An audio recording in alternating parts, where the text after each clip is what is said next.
Welcome to week 13 of History 311 Online.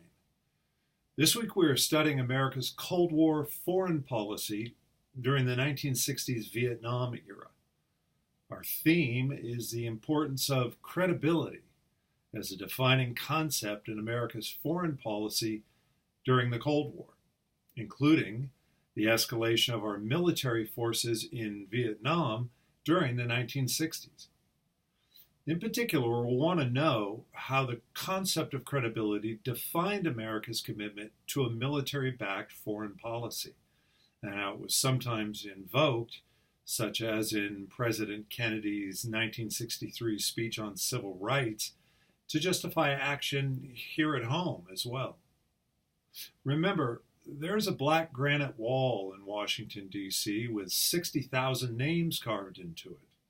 The names of men and women who gave their lives in the conflict we remember as the Vietnam War. And our objective this week is to understand how America came to involve itself in Vietnam, and specifically how America's political leaders justified the enormous buildup of the country's armed forces there. I have posted a collection of sources centered around an event known as the Tonkin Gulf Incident. Though President Lyndon Johnson's administration used the incident to justify a massive military buildup that fueled the war in Vietnam, as these documents suggest, there is every reason to question the credibility of the claims made by President Johnson on behalf of his military policies.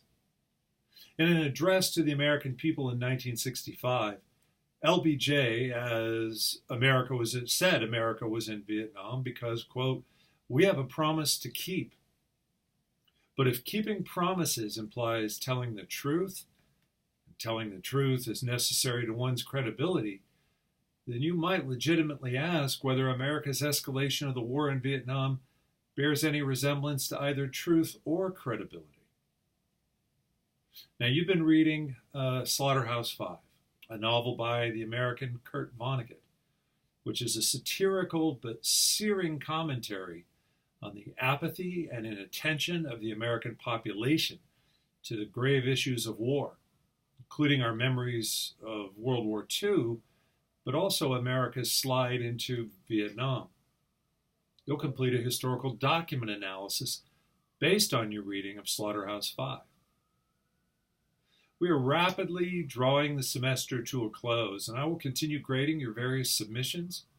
We have only a few weeks remaining, so all the more reason to get in touch with me if you have any questions or concerns about your status in the class. Till then, have a great week, everyone.